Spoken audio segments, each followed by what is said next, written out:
یہ ان کنتم صادقین اس لیے کہا ہے کہ دیکھیں اللہ نے کتنا جو ہے وہ انسانوں کے لیے اپنا فضل اور کرم کا اظہار کیا ہے کہ یہ نہیں کہا کہ آپ جھوٹے ہیں، کہا کہ ان کنتم صادقین، آپ سچے ہیں، ہم بھی سچوں کو مانتے ہیں، اگر آپ کی بات سچ ہے ٹھیک ہے، آپ اس طرح ہے کہ آپ کو شک ہے، گمان ہے اور آپ نہیں مان رہے ہیں تو کوئی بات نہیں ہے۔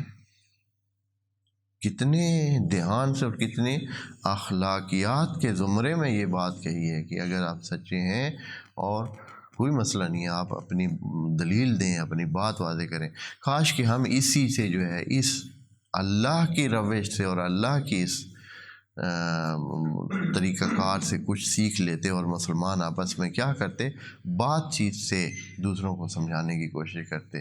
اب بہت سارے نااہل مسلمان کیا کرتے ہیں، ڈنڈے کے زور پر دوسروں کو کیا کرنا چاہتے ہیں، قائل کرنا چاہتے ہیں اور دین کی طرف لے آنا چاہتے ہیں۔ یہ ان کی نااہلی ہے۔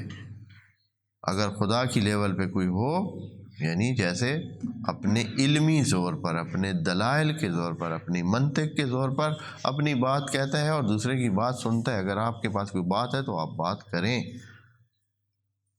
یہ اب جو مسلمانوں نے بعض نے روش اپنائی ہوئی ہے کہ جبراً ہم نے حاکمیت قائم کرنی ہے، تو یہ لوگ کتنی سادگی کر رہے ہیں کہ اللہ کو حکومت بنا کے دے رہے ہیں، بھائی وہ کچھ نہیں کر سکتے تو ہم نے ڈنڈے کے زور پر اللہ کو کیا کر کے دینی ہے، حکومت بنا کے دینی ہے اور اللہ کی حاکمیت قائم کرنی ہے۔ اللہ نے اگر حاکمیت قائم کرنی ہوتی تو کسی نبی کو حاکمیت کا آرڈر ہی دے دیتے کہ جاؤ میری حکومت قائم کرو۔ اللہ نے تو کوئی اس قسم کی بات پورے قرآن میں کسی انسان سے چاہا ہی نہیں ہے۔ اللہ صرف یہ چاہتا ہے وہ بدو ربا کو اللہ کی بندگی کریں بس۔ باقی یہ ہے کہ مجھے حکومت بنا دیں یا میرے باغات آباد کریں یا میری زمین کو آباد کریں یا میرے اس جہان کی جو ہے نا وہ ترقی کے لیے کام کریں یا شہروں کو بنائیں یا کچھ بھی اللہ کا عشق میں۔ کائنات کو اگر اللہ بنانا چاہے تو اس نے پہلے ہی خوبصورت کائنات پہلے ہی بنا دی ہے، اگر اور بھی خوبصورت بنانا چاہے تو وہ بنا سکتا ہے، اور بھی منظم بنانا چاہے تو بنا سکتا ہے۔ ایسی کوئی بات خدا کے چاہنے میں ہے نہیں۔ انسانوں میں بھی حکومت بنانا خدا کا چاہنا ہے ہی نہیں۔ خدا نے ایک حکومت پہلے دی ہے اور ساتھ ہی اس قرآن میں کہہ دیا کہ ایک حکومت اس کے بعد بھی ہم دیں گے۔ پہلے بھی یہ بات آ چکے ہیں اور یہ ہمارے اس خیال کے بہت الٹ بات ہے جو عام طور پر ہمارے درمیان میں جو ہے وہ پھیلا دی گئی ہے یا تاریخ میں لگا دی گئی ہے کہ نبی کریم نے کوئی حکومت قائم کی تھی اور اس طرح ایک سلسلہ تھا اور ایک حکومت تھی۔